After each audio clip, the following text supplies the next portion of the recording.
Welcome to ReReview, where we watch movies from our past with a perspective from today. Your hosts are Matt, Bobby, and Austin, and we have an immense love for the films of our youth, so we're taking a look back to see if they still hold up. On this episode, we are discussing Fallen. It's released in 1998, directed by Gregory Hobgood, stars Denzel Washington, John Goodman, and Donald Sutherland. This movie tells a story of a homicide detective dealing with a copycat killer. Now, this is a fair warning. We're spoiling a 23-year-old movie, so if you haven't seen it, we will be revealing key plot points. This is Matt's choice, so he'll open up our discussion. This movie is kind of a movie that I'm pretty sure I didn't watch in theaters. It definitely flew under the radar for me when it first came out. I might have watched it on TV. It kind of seems like a TNT movie to me. Like, it definitely was something I watched on TV first, and then I went back and watched it on DVD. I guess in my mind, when I first saw it the first time, it kind of seemed like it was a movie like similar to Seven in a way, like it kind of had a mystery thing. But rewatching it all these years later, it's been at least 20 years since I've watched this movie, maybe even a little bit less. But it didn't really have that vibe to it. It didn't have like that dark detective vibe, and I don't know if it's because we already know what's going on. Like, it wasn't like a secret for us as the audience. We kind of already saw it ahead of time, what was going to be happening. Like, there was the supernatural aspect that, you might not have known about if you hadn't seen it before. But as far as like who was doing it and everything else, you kind of already know. So it didn't have that mystery aspect to it that I thought I remembered. I did kind of enjoy watching prime Denzel. Like, during this time period of the 90s is really when you got that, that Denzel era where you got a bunch of these movies where he's playing cops, and it was very much all about Denzel. And for better or worse, I can't really say that there was a character in there. It was just Denzel, which is not a bad thing. Don't get me wrong. Denzel is a great actor, but it's very much Denzel. Don't we say that about a lot of his roles? Maybe just a little bit. Yeah, and that's the thing, right? Like, I'm not saying it's a bad thing, because that does happen for a lot of actors who kind of find their clique or whatever, their niche. They just run with it. I mean, I can't think of a single role where Christopher Walken wasn't Christopher Walken, right? Especially as he got older, he's like, oh, this is my thing. This is what I'm doing from now on, and I think it's fine as long as they do a good job at it. It's perfectly fine. You take the character inside the movie, kind of sculpt it around that. You place that actor. You look at that script and you're like, this is a Denzel movie. And to be fair, there's a lot of other great actors in this movie. Obviously, we have the standouts with, John Goodman. I kind of felt like maybe they should have used him a little bit more. I would have liked kind of more of a buddy cop between the two. Donald Sutherland, and you just had this really great cast. But obviously, this is the Denzel show through and through. And I actually did kind of enjoy watching it after a while. I guess before I get too deep into it, I don't know, Bobby, what did you think? Yeah, no, I absolutely agree. King Kong's got nothing on him. Denzel is very good, and I mean, he's very likable and very watchable, and I think that adds a lot to this movie. This movie does have a really interesting concept and premise about possession and that kind of stuff. And particularly, what's interesting about this movie is that it's got the transferring possession, which I don't recall having seen that before. Like, generally in like a movie like The Exorcist or whatever, it's like just one person that's possessed, and that's basically it. But I do think that the whole transferring thing was very interesting, where it was how like the villain was kind of omnipresent, which I want to say was helped, but in a way, to me, it also kind of hindered the story for me. Like, I think one of the interesting things is that we're so used to seeing like, oh, here's the villain, like here's Darth Vader, here's Hannibal Lecter, here's this and that, and I think that what was really interesting is that it started off with a real bang. Like, there was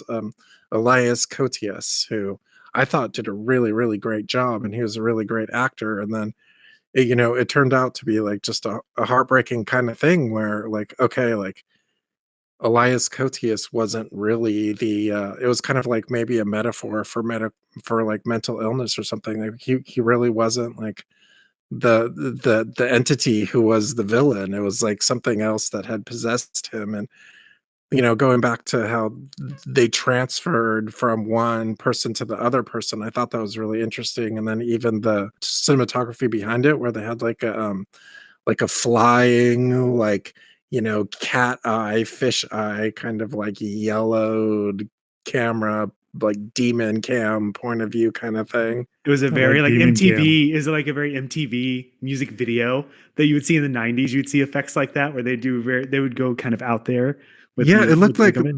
they put like a distort filter on it, or like I don't know if it was shot in like maybe it was like a 16 millimeter camera, something smaller that they can move easier. Like it did have like a entirely different look, of, like obviously intentionally.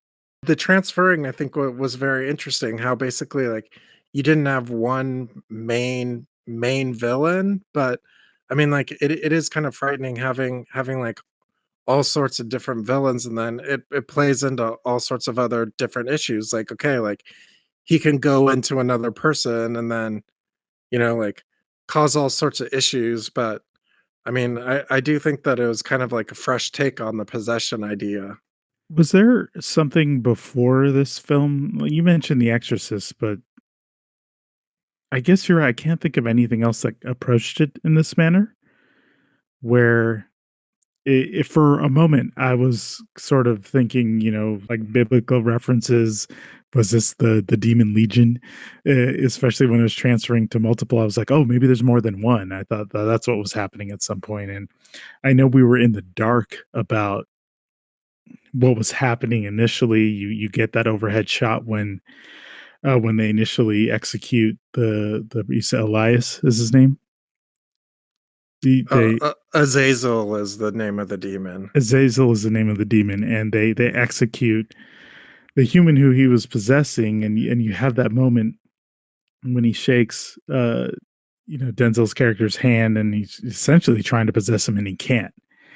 And you're sitting there like, well, what's really happening right now? And I think at that point I wasn't fully clued in terms of that transferring that was happening. And when they get out of the body, and the next thing you know, you kind of see it enter someone else, and something's up at that point. So you start getting clued in before he as a character gets clued into what's happening.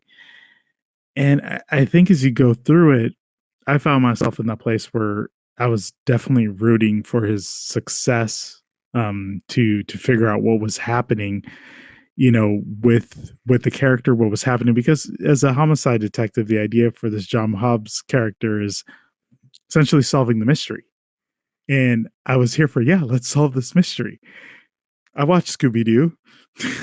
This is a possession thing. He can figure this out. This would be a very extreme episode for the Scooby Gang to solve. But wouldn't it be perfect? So I'm thinking there won't be a path, and he's going to go along the discovery process, which he does to try and figure it out. In fact, the discovery process almost came a little bit too easy, and his acceptance of it, I would argue, was a little bit too easy, because he should have been like, oh, hell no, I'm out of here, son. But do you think that's actually, I found it was actually kind of the opposite that happened. Is he literally saw the transference happen in front of him, and I can't remember what her name was, but the daughter of the former cop that killed himself, that had dealt with Reese or Azazel or whatever at the time, whoever it was. And even then he still wouldn't believe it. It seemed like it took him a while to actually, maybe it was just the theological aspect that he had a hard time by doing. Like, I was like, do you think everyone's playing a joke on you? Like, everyone just knows the song and then just has a script that they're playing with? Or? Well, I guess maybe for me it was because the next thing I know, he was like yelling Aramaic at it. There was that, yes. Yeah, there was that. And I was like, wait, what just happened? Like, all of a sudden you've been practicing your dead tongues? Like, what just, you read a book and you know how to do this, huh? This is kind of wild. So there was like a moment of acceptance that I almost felt came sooner, which was, I guess, that tie between being told, hey, you need to drop this because this is serious business, to like, oh, I'm actually all in on this serious business that's happening. So there's an element of, I was really truly rooting for it, and I know we'll get to this part later, so I'm not going down that road. I definitely thought it was interesting that there was that theme for the Stones, time is on my side, because you're essentially dealing with an entity that has been existing in time memoriam and obviously causing chaos amongst multiple generations of human beings. Therefore, things kind of people have been trying to deal with this. But interestingly enough, this was, was tied around a character who was supposed to essentially be the savior in a way, because you had the daughter of the police officer who said, there is a group of us who have been waiting for this day. Like, can I get the side story about that group? Are they on a Reddit board where they've been like posting to each other? Except this is the 90s, so this is like a Instant messenger chat a group. BBS board or something like that, where they're just like, Geosites.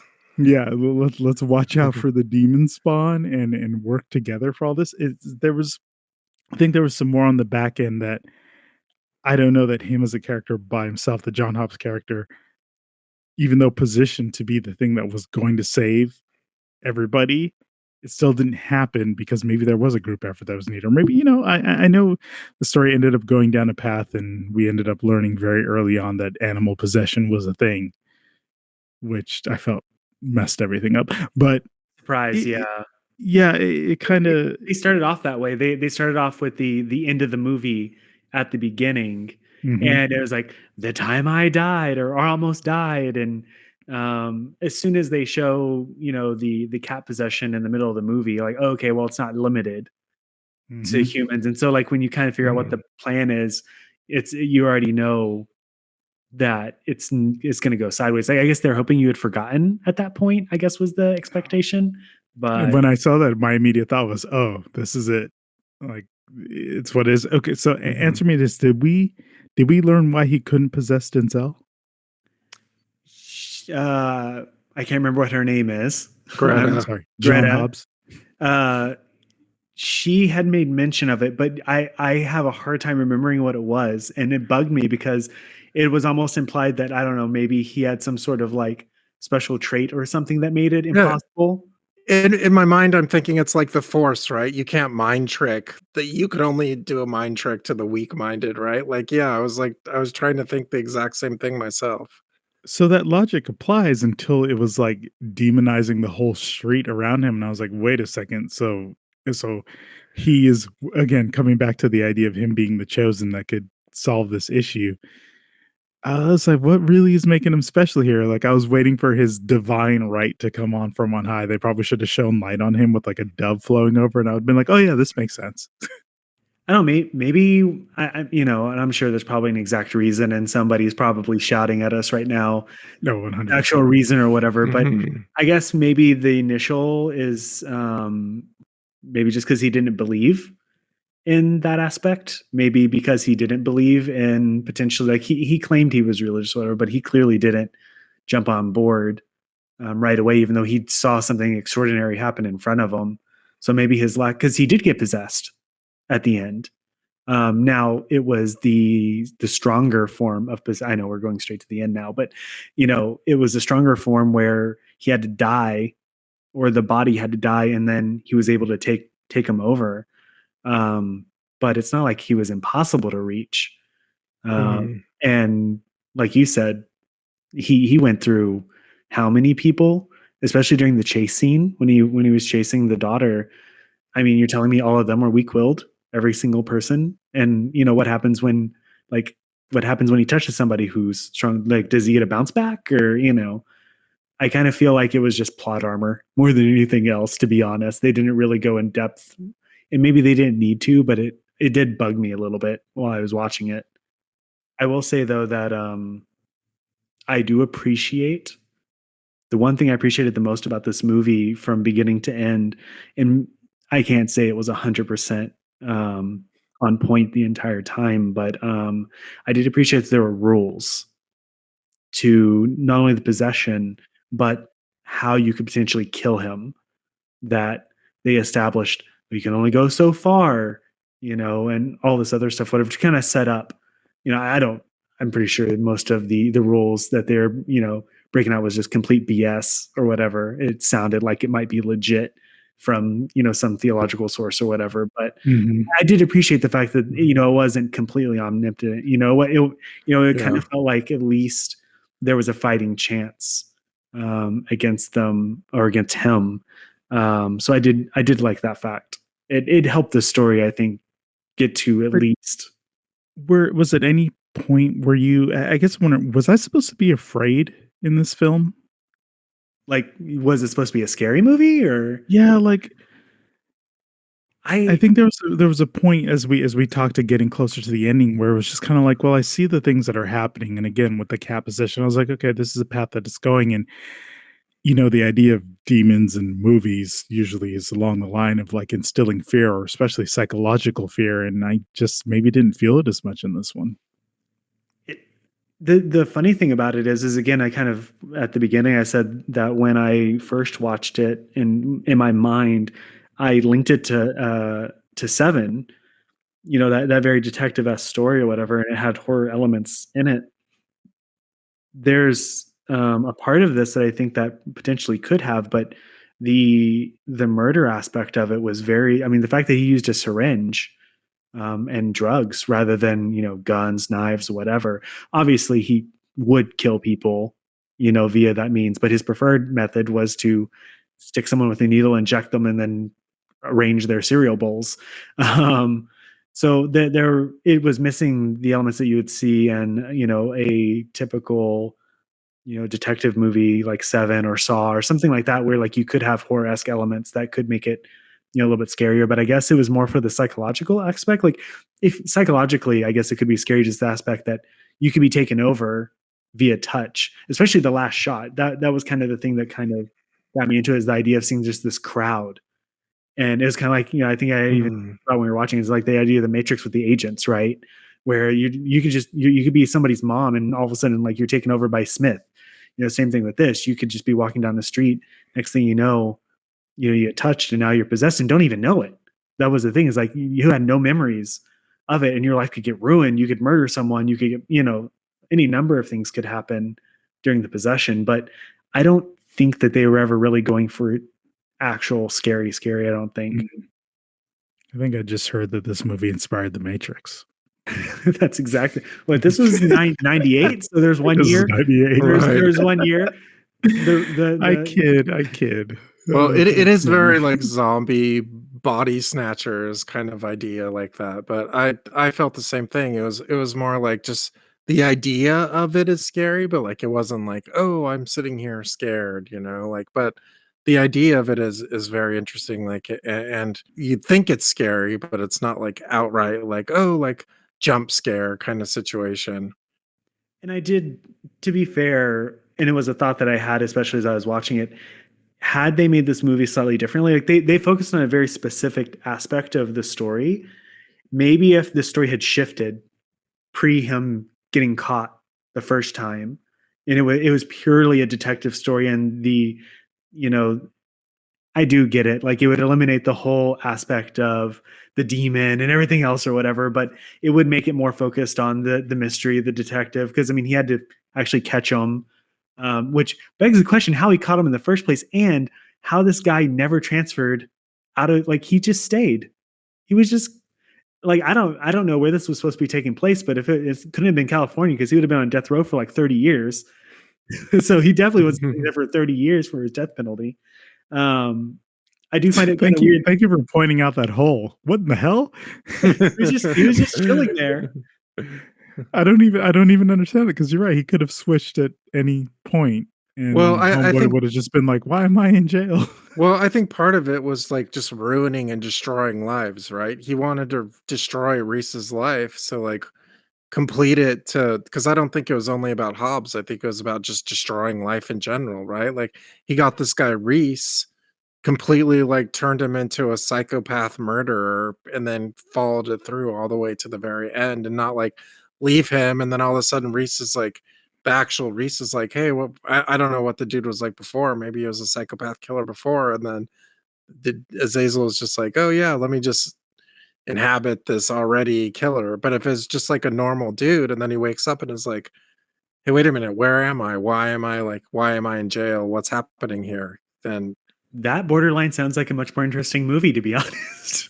Like Mhm. I would almost like to see Mhm. Lisa's character be the main character, and it focuses on that. But just talking about it, it's another plot hole. I get it. He was wanting to, mess with John Hobbs or whatever as a character or whatever, but they established that okay, he couldn't transfer by touch, but he could transfer after his body's death.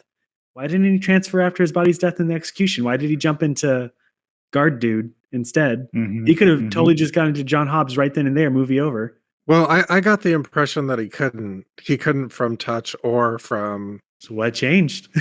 yeah, Again, was it just the movie? The movie had to happen. yeah, Yeah, it story. totally Yeah, seems like the yeah. See, movie had to I give happen. him credit for following rules, and they already broke it. Damn it! It was super broke. I mean, it's probably the whole point of time is on my side. If you want to go like you were describing Bobby, this was about him doing the long game to mess with sounds like police officers over generations. But Right. yeah, we just totally ruined it. So let's go to the ending. Let's talk about I think where I hit my biggest frustration point because we're walking along this path of the John Hobbs character being what I'm looking at is the salvation, the thing that's going to fix the scenario. He devises a plot to carry through the ultimate way of eliminating, this demon who can't survive because it's what is it, 5 breaths or 1 breath, which Yeah, is like it was five one breath. Yeah. 5 parsecs, some kind of distance. A cubit. A cubit. That's what it was. Um, and And so I was like, okay, this is all going to work out. And then I remember again at the beginning, or sorry, the middle when we saw the original cat possession, and they alluded to that cat the first time he went to the cabin. I was just like, oh man, don't do this to me. Like, I'm not always clamoring for movies to have a happy ending. I actually am a big fan of movies that tend to tie to realistic stuff and show the pain that human life can go through. This is not one of those. This was dealing with some demon shit. So for me, I really wanted it to end like, oh, he's sacrificing himself to make sure that it's closed. There's no way that this is going to continue. And then it doesn't. And I just kind of went, I'm kind of tired. just I'm just kind of tired because we went through this whole entire process, watched him toil on screen for 2 hours to just know that nothing changed. Absolutely nothing changed Would except for it that he died. would it make you feel better if at the very end, like there's an end credit scene where we see the cat get hit by a truck or something? Oh my gosh, that'd be amazing. But then he'd just be in the truck driver. No, it goes so fast. It takes him a second to get out of the body, and it's just like it just cuts back to the voiceover. Is like, ah, shit, and it just black screen. I mean, I feel like that was the first thing we said, which was like, wait, there are birds around, right? So Yeah, and that was that. I think I had brought that up. It was like him not knowing that one thing that he could go into animals or whatever kind of ruined the plan. Mhm. I mean, it wasn't even really his plan. It was the other dude's plan that he just kind of copied. Um, and to be honest, like my whole thought was you didn't have to really go that far. He could have just tased dude, knocked him out, and they're like, listen, no one touched this guy. We're at least let him rot in jail for the next 30, 40 years, and Mhm. we'll figure it out from there. We'll See, put him, that we'll drop him off in the middle of Sahara Desert or something. yeah, that's one of the other really interesting things about this movie is that like basically like you have the supernatural and the legal system and the two like just don't mesh, right? Like so basically like if Hobbes were to say to Donald Sutherland or anybody else and say, "Oh, like it's demon possession. This is what we're worrying with." Like everybody's like, dude, you're crazy, right? It's pretty interesting because like his problem is like he has to find a very roundabout way to fix it. And so like I think that's why he's like doing the cabin thing. He's like, "Oh, I have to fix this because like if I say, "Oh, this is like a demon possession story here," like everybody thinks he's crazy, right? Like it doesn't fit, and Donald Sutherland's like, "There's something else, like, I could tell it, like, something you're hiding," and he's like, "No, like, I can't even tell this guy, even though I have a rapport with him because I'm about to go to, like, the psychiatric evaluation." Again, though, he could have just tased John Goodman, threw him in the trunk, and went from there. I don't know why he went straight to kill myself. Yeah. Again, it created the dramatic element of the movie, so I get it. It was for storytelling purposes, but I did feel that it was. When I first watched it, I thought it was clever. Watching it again, not so much. It doesn't feel clever. I mean, Yeah. I think that it's an interesting idea and it's got some positive points to it. I mean, I think if you really want to, you can poke holes in it, but I think the basis of a very interesting story is there. But did they execute? Well, are you talking about just the ending or the movie as a whole? Yeah, I think guess the movie as a whole, yeah. I think that they did, but I think the biggest weakness in this movie, my thought on the biggest weakness, is the fact that they started off the movie with Elias, the actor, and he was so good Yeah, he was. that we lost the antagonist. It didn't have the same sort of oomph to it, and Without so question.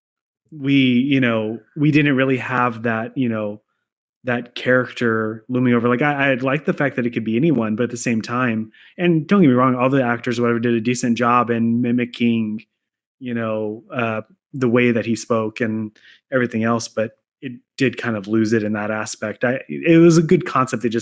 I wish that they would have just had Reese for the majority of it, at least. Yeah, a really interesting movie would have been like if they would have backed the entire timeline of the entire thing up a little bit. You know, there was that whole thing with the documentary and like, oh, like them going back and forth with Reese. And so they did say, like, oh, there's this big history with them. And it's almost like, okay, there's a movie in there almost. Okay, so we want a prequel. Is that what I'm hearing? Well, we want a prequel that's actually found footage. It's during the documentary. It follows those guys. There we go. Fallen Blair Witch. Blair Witch Fallen. But like, see, the trick is though, at that point, he didn't understand any of the whole like demon possession point until like afterwards, right? So it's just like your basic like cat and mouse detective, criminal, psycho killer kind of thing. Which it's not fallen then yet. Yeah, that's pre-fallen. the thing. That's the maybe it's a mixture of the two. Maybe Yeah, maybe for maybe someone outside of maybe you have it start off with him trying to hunt this guy or whatever, and then going into your second act before, maybe that's the reveal, the twist is, Mhm. oh, he can actually transfer bodies, and that gives you more time with Elias as the antagonist, and then maybe he doesn't switch as many bodies, maybe he just goes into John Goodman or something, and that's you get a strong acting performance from Elias, and then you go to John Goodman, you get a strong performance there, and then you can finish off a similar way. Just if you want to do the cat, whatever. That way, you're right. Actually, that would be good. So, okay, so here we are. It's time to do the question we always ask at the end. So, Bobby, what are you telling people? Should they watch this movie today? I mean, so I usually say yes. I mean, I'd say maybe. I mean, it's a cop out answer. You know, like I think it's interesting with Denzel Washington. I think he's good. He's interesting to watch. I think watching most of his filmography is worthwhile. But I think there's some very interesting, like if you're looking for the spiritual psychological drama, I think there's other movies like The Exorcism of Emily Rose or Prisoners that are much more engaging. Matt? Yeah, I usually do my cop out where I tell people if they happen to catch it on TV to watch it. I think that there's better Denzel movies out there that you could watch.